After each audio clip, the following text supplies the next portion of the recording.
In this video, I'm going to show you how to make a disc golf retriever for less than $5. I was having a lot of trouble losing discs in the water, so I started looking into trying to find some kind of a disc retriever.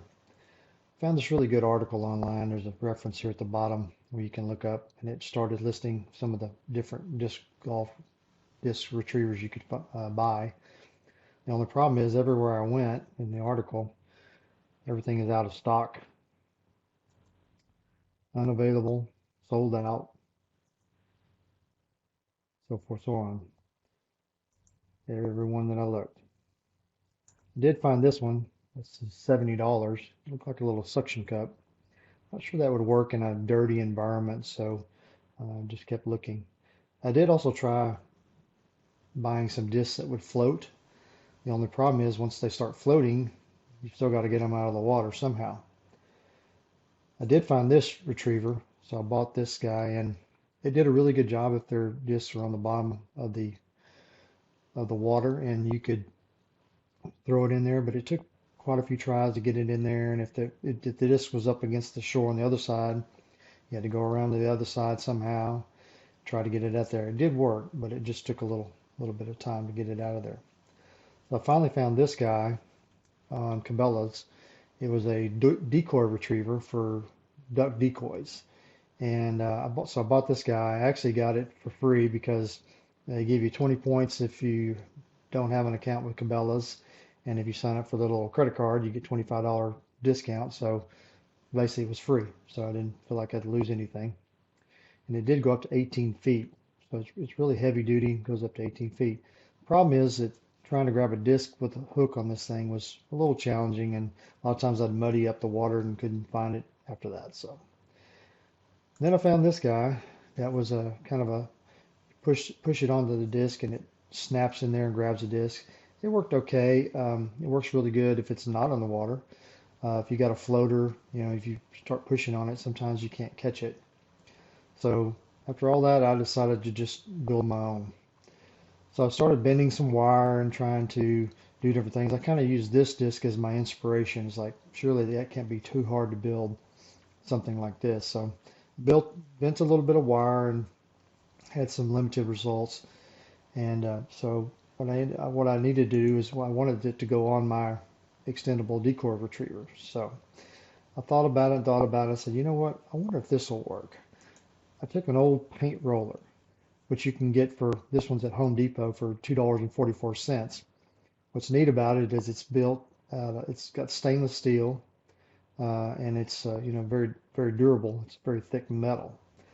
So I actually had a bunch of these laying around. Had four of them that I'd used over time. So I decided to just tear it apart, and here's all the pieces to it. It does have on the end there, it does screw onto like a broom handle or a pole extension, so I knew I could put it on something. So the first step was to go ahead and straighten it out. This is actually the second one I did. The first one was just a trial one, but this is the second one that I did, so this worked out really well. So I straightened out the handle using a hammer. I actually do have a vise, but you could probably do it without a vise. And then the first measurement is to bend is you go down to 4 inches and you bend on that corner.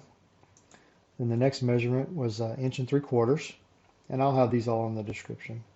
So 1.75 inches is your next bend. And then the next bend is at 8 inches again. And then finally 1.75 inches, come back around. So you end up with something that looks like this, all out of an old paint roller. Then finally, the last bend is to bend it down so that you can scoop it. And so finally, this is what you end up with. So you can go in the water. You could probably tie this to a stick or an old broom handle or a really good extension pole and go in the water and you scoop it out. So this is another picture of what it looks like when you're scooping the disc out. Worked really well.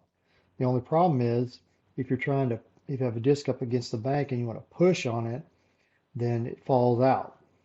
So I decided, how can I modify this thing to where I can pull and scoop on it?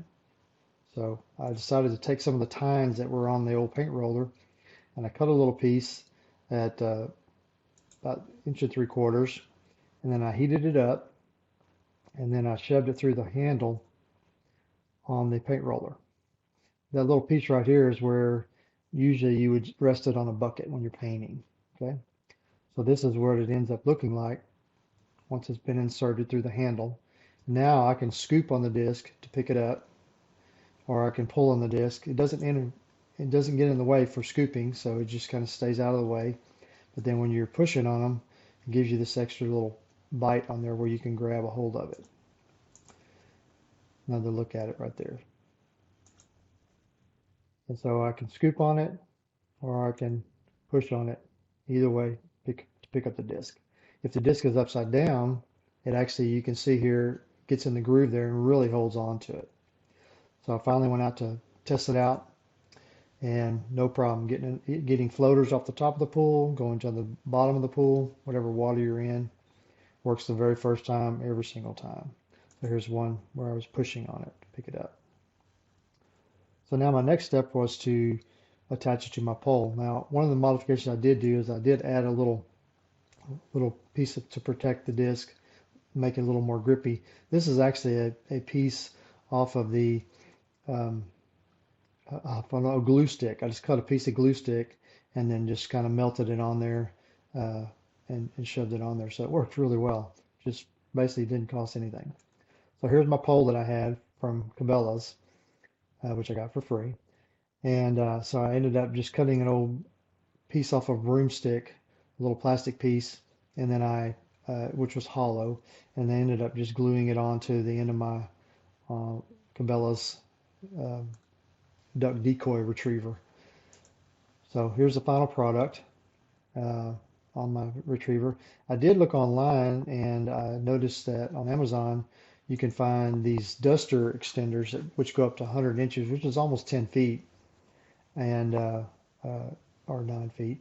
And you can, I noticed that the pole is only 15 inches long. So I think what I'm going to do is I'm going to order one of these to add it. So just a little, not quite so bulky in my bag.